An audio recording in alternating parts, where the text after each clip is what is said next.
Jadi dari situ tuh kayak setelah suami kerja, pergi kerja, ngapain ya? Jadi dari situ iseng bikin kue, ngirim-ngirimin temen. Serius? Dari iseng? Iseng. Jadi begini nih sekarang? Jadi kayak sekarang. Oh wow.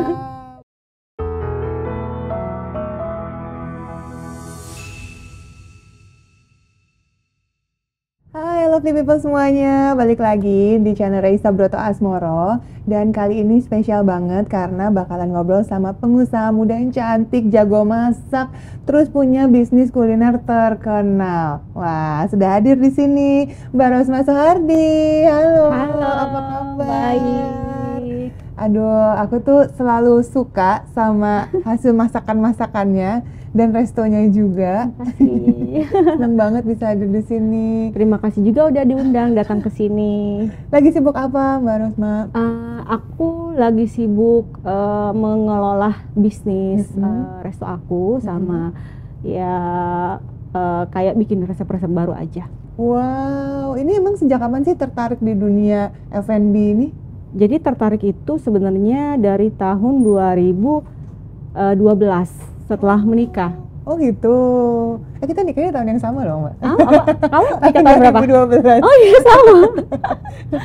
Terus habis itu langsung menekuni dunia ini. Emang sebelumnya ada ini belajar chef atau apa Oh gitu? enggak, jadi sebenarnya ini otodidak.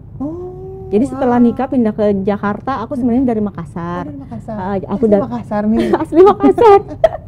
Jadi pindah ke Jakarta tuh tahun 2012 habis menikah. Kemudian waktu itu bingung ngapain ya gitu. Aku tuh orangnya nggak bisa tenang ya. Jadi harus bikin sesuatu. Jadi waktu itu rajin masak buat suami ya, namanya pengantin baru ya. Masak itu pagi, siang, malam. 3 kali sehari banget.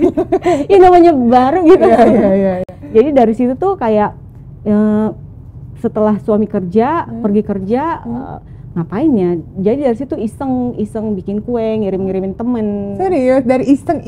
Iseng. Jadi begini nih sekarang? Jadi kayak sekarang. Oh wow. Waktu itu favoritnya masak apa? Awal-awal masih inget nggak? Kalau masak sih ya, biasa ya kayak masakan rumah, tapi yang pastinya tuh ikan. Karena kan balik lagi Makassar.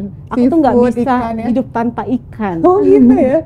Tapi emang enak-enak sih, aku kok ke Makassar tuh ya ampun kulinernya. Iya, segar banget kan, benar. Paling suka masakan-masakan Makassar tuh kayaknya tuh, aduh menarik banget. Tapi memang sekarang akhirnya berkembang dari ngirim-ngirim nih, terus banyak yang suka order. Iya benar. Repeat order gitu ya. Sampai akhirnya sekarang kerjasama sama banyak banget kayaknya. Kalau aku lihat-lihat tuh udah sama artis-artis Indonesia lah gitu ya. Iya, beberapa teman. Nia Ramadhani. Iya. Terus juga ada Luna Maya, ada Titi Kamal, siapa lagi tuh? Itu aja sih 3. Oh 3 itu. Iya. Dan bikin apa tuh, resep-resep baru atau gimana? Jadi waktu itu kan lagi booming juga tuh yang artis jualan ya. Jadi kue artis iya, ya? kue artis. Jadi waktu itu kalau buat si Nia Ramadhani kita bikin roti, waktu itu brandnya roti Mama Nia. Oh. Kemudian kalau buat Titi Kamal tuh ada cake roll, namanya Fava Cake. Oh, kemudian iya. kalau Luna Maya ini khusus makanan, namanya tuh Waluma. Oh, warung Luna Maya. Oh, jadi memang masakan? Iya, emang masakan. Menu-menunya apa aja tuh? Menunya tuh waktu itu ada ayam crispy, ayam balado, macam-macam. Jadi menunya tuh ayam, spesial ayam dan dalam rice bowl, jadi gampang buat dibawa gitu loh. Kayak take away ya, gitu ya, pesen order online gitu kali ya. Terus sampai akhirnya banyak yang pesen, bikin kerjasama segala macam, terus bikin restoran. Ya, jadi bikin restorannya tuh dari tahun 2019 awal pandemi. Oh, awal pandemi bukan restoran, terus pandemi nih. Gimana nih? 2019, kemudian akhir 2020 kan pandemi tuh ya. Tapi alhamdulillahnya malah booming waktu itu. Di awal buka langsung booming. Iya. Tapi emang menunya karena enak-enak dan unik-unik sih. Ya, alhamdulillah. Ayo berangkat dari masakan rumah nih. Terus kan yang terkenal sebenarnya cake gitu ya. Aku taunya ya, aku taunya tuh cake gitu. Ya karena kan emang dari namanya Ami and Cake itu emang dasarnya cake ya. Tapi emang ceritanya tuh awalnya emang kita jual cake. Jadi nggak ada makanan. Oh gitu, pantas. Jadi nggak ada makanan, tapi setiap kali orang datang ngopi, minum teh, makan cake, mereka suka nanya ada makanan berat nggak? Oh. Nah kemudian saya bikin menu yang biasa kita makan di rumah. Dengan tujuan ya udah, jadi kalau misalnya kita nggak masak di rumah, orang-orang bisa makan di sini. Iya benar. Iya, gitu Terus aja. banyak yang suka akhirnya. Alhamdulillah banyak yang suka. Oh wow. Tapi kan baking itu kan sulit ya. Menurut aku kayak susah banget kan, beda nih ya, Ya, masak biasa masak. sama baking kue gitu kan. Bener susah banget. tuh. Jadi kalau baking itu kan harus semuanya kan harus timbangannya harus pas ya.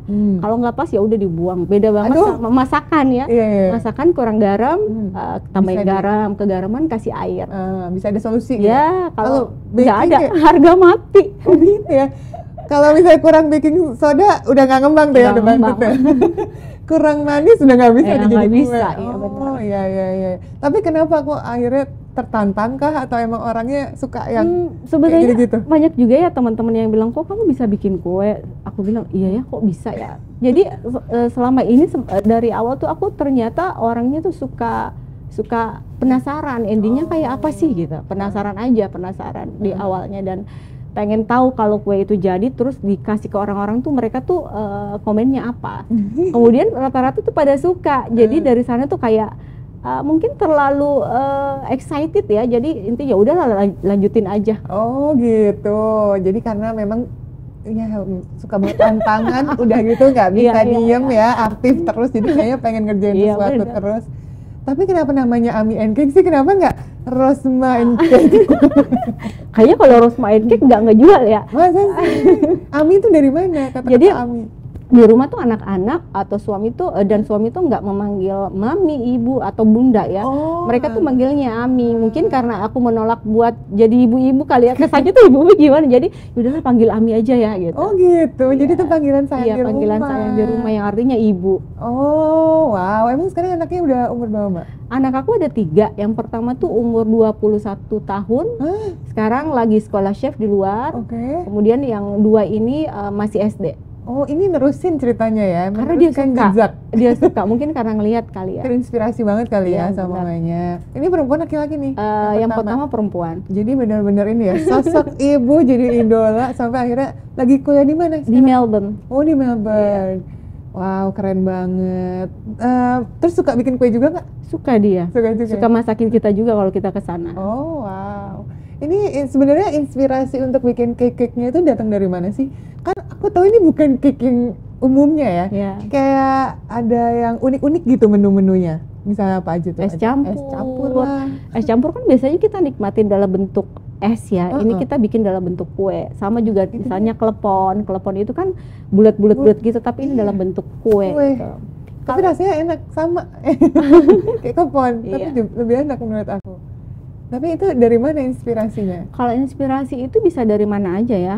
Bisa mungkin kita pernah makan kue yang rasanya kayak itu, tapi kita kayak lebih mengembangkan lagi, lebih ngulik-ngulik lagi. Dan kebetulan kalau ilmu itu saya pelajarin itu sambil udah buka usaha, saya ngambil les-les di luar. Masih juga.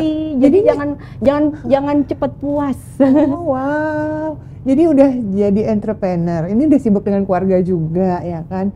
Tapi tetap mau belajar terus ya. Wajib itu. Wajib. Karena sekarang itu, apalagi sekarang itu banyak banget anak muda yang lebih muda, lebih kreatif. Dan kita kan semakin hari ya umur, jadi mau nggak mau kita harus menyeimbangkan dengan yang muda-muda ini loh. Jadi bisa compete ya Iya. dengan pasar sekarang. Benar. Kalau sekarang udah ada berapa varian rasa tuh cake-nya berarti? Oh, kayaknya kalau rasa tuh banyak banget ya. Terus sering ganti juga ya, ada yang baru, ada yang Iya, spesial iya, gitu ya? iya, yang ada yang spesial. Karena kan kalau jualan gitu kita nggak bisa monoton ya. Kita harus lihat juga selera pasar kayak gimana. Kalau rasa itu ada sampai 70 rasa. 70 rasa lovely people. Kira-kira ada yang pernah nyobain rasa apa nih di Ami and Cake? Banyak banget yang favoritnya pokoknya yang rasa-rasa Iya, unik kita rasa-rasa. tadi. Tapi biasanya rata-rata suka favoritnya apa? bernostalgia dengan rasa pandan, ada klepon, iya. ada yang es campur, dan kita juga ada gluten free. Iya, iya. Mama aku suka tuh pesan yang Oh, ya, pandan. gluten- Yang pandan. Oh, malah. iya. Katanya kayak dulu. Terus Iya. pernah dibikin mocha juga kan? Iya, ada. Terus kalau misalnya di dunia F&B ini kan emang banyak banget ya sebenarnya ya. Tantangan dan kesulitan apa Mbak yang udah pernah dirasakan atau Wah, banyak dijalani? banget. Kalau ngomongin tantangan kayaknya banyak banget ya, apalagi kayak zaman sekarang tuh F&B itu banyak banget menjamur di mana-mana dan banyak juga yang jatuh. Tiap hari tuh ada yang bikin, tiap hari juga ada yang tutup. Jadi kalau dibilang tantangan sangat banyak ya, tantangannya mempertahankan rasa, mempertahankan customer yang datang. Gimana caranya kita mengelola atau mempertahankan rasa yang stabil tuh gimana gitu. Itu paling sulit sebenarnya. Paling Maintenance ya lebih sulit. SDM. Berarti sampai sekarang masih hands on langsung Bu? Masih. Di dapur masih bikin? Masih. Serius? Masih. Udah sesibuk ini tapi masih langsung terjun. Nggak bisa dikasih orang tuh ya kalau chef? Karena dulu itu tuh selalu berpikiran bisnis yang bagus itu bisnis yang autopilot. Sebenarnya iya, tapi kalau menurut saya di bisnis makanan itu kita harus sekali-sekali masuk ke dalam dapur biar rasanya kita bisa tahu ini kekurangannya di mana. Jangan mempercayakan 100%. Tapi kalau ahli yang ngomong bisnis yang bagus itu autopilot, tapi kalau menurut saya nggak bisa kayak gitu kalau di bisnis F&B. Iya, tetap harus hands on. Apalagi kalau kita yang membuat resep itu ya, karena orang kan nggak tahu rasa aslinya gimana, ini ceritanya sampai tercipta makanan ini kayak gimana gitu. Iya, jadi emang ada value dan juga kayaknya kalau chef itu racikannya beda-beda ya, meskipun kayak resepnya sama, tapi begitu jadi masakan pasti beda. Iya, karena mungkin tekniknya beda. Nah, itu dia. Kayak teknik, terus cara rasa itu juga kayaknya ada. Nah, kalau masak nih terus lagi marah, beda ya, beda rasanya. Kan kalau dulu suka ada yang bilang, ini masakannya lagi pedes nih, udah gimana marah. Ini masakannya lagi asin nih, minta kawin. Iya deh ya gitu-gitu. Iya kayak gitu emang. Wow, makanya akhirnya sampai sekarang masih terjun masih langsung. Harus tetap kayak gitu. Harus tetap. Sekarang udah berapa cabang nih buka di? Alhamdulillah ada 3, 4 sama Central Kitchen. Oh, Central Kitchen is also Iya. Jadi masih ada penjualan juga lewat sana karena kan awalnya semua orang tuh taunya dari sana. Oh iya. Iya, karena orang order lewat sana. Oh gitu. Jadi di mana aja tuh? Kalau pada pengen nyobain boleh nih kasih tahu ada di mana aja. Ada di Kemang Raya, ada di Bintaro, kemudian ada Lebak Bulus, kemudian Central Kitchen itu ada di Pejaten. Oke, wah ini sebenarnya daerah-daerah main aku ya. Iya, dekat selatan. Tapi kalau misalnya ada yang pengen belajar masak, kan Mbak Rosmani juga karena chef gitu ya, buka cooking class nggak sih? Iya, jadi kita buka cooking class itu dari zaman pandemik malah. Oh iya? Iya, aku punya murid 20.000 di seluruh Indonesia dan ada juga di luar. Orang-orang Indonesia yang pindah keluar gitu. Jadi ini belajarnya online? Iya online, tapi sekarang juga ada offline, bisa langsung datang gitu. Kalau mau belajar di mana? Bisa di Bintaro, kita punya studio baking di Bintaro, itu bisa langsung daftar ke admin Pejaten. Oh seru banget, bisa langsung belajar nih sama ahlinya. Bisa hands on. Terus kedepannya ada rencana apa aja nih Mbak Rosma? Kalau sekarang sih pengen fokus aja mengelola M&N Cake dulu. Kalau misalnya udah stabil, udah semuanya bisa kita tinggal, istilahnya bisa autopilot, pengen buka brand lagi sih, tapi masih tetap makanan Indonesia. Tetap ya, karena emang passionnya di situ. Iya, aku cinta makanan Indonesia. Keren. Tapi emang kuliner Indonesia ini best sih. Iya, the best banget. Aduh, wah ini mungkin bisa jadi inspirasi ya buat semua lovely people nih yang mungkin kepikiran pengen terjun di dunia bisnis F&B gitu ya. Mungkin ada tips boleh nggak sih yang di-sharing buat semuanya? Kalau ada yang pengen terjun ke situ gimana? Bagi teman-teman yang pengen terjun ke bisnis F&B, kalian mungkin bisa mengasah bakat kalian yang terpendam, kemudian mungkin bisa mencoba terlebih dahulu bisnis kecil-kecilan dari rumah, nggak butuh buka langsung tempat gitu, karena harus trial dan error dulu ya. Jadi kalau udah tahu misalnya kemampuan saya cuma sampai sini, kalian bisa gimana ya, bisa saatnya nih buka restoran atau tetap aja PO di rumah gitu. Oke, jadi emang harus belajar dulu, pasti akan ada suka dukanya. Banyak banget. Apa yang nggak terlupakan masa pandemi kali ya? Aku malah masa pandemi itu jadi seneng banget karena bisnis kelas cooking kelasnya jalan, restorannya juga rame. Karena semuanya jadi kayak pengen belajar bikin jualan di rumah mungkin ya. Dan aku tuh ngajar 250 kelas selama pandemi. Jadi kalau dukanya apa tuh yang pernah dilewatin? Dukanya sih palingan ya nggak jauh-jauh masalah SDM ya, karena mau Ya, kalau tantangannya. menurut aku ya buat bisnis dalam sehari itu gampang, tapi mengelola SDM itu kayaknya challenge-nya besar banget karena menyatukan banyak pikiran, banyak kepala, banyak sifat itu sangat susah banget. Iya sih, yang penting tetap harus terus Nah, jadi tekad kuat ya. intinya menjadi pebisnis itu khususnya F&B itu harus pantang menyerah dan ini apa istilahnya bermental baja. Iya, bermental baja. Wah, kayak Mbak Rosmani emang terlihat ya dari pembawaannya, terus juga karirnya seperti ini sekarang. Ini emang benar-benar sebagai inspirasi untuk semua nih, jadi panutan. Terima kasih banyak Terima sudah kasih. main-main ke sini. Sampai ketemu lagi. Semoga bisa menginspirasi semuanya ya. Jangan lupa Dah. pesen cake-nya.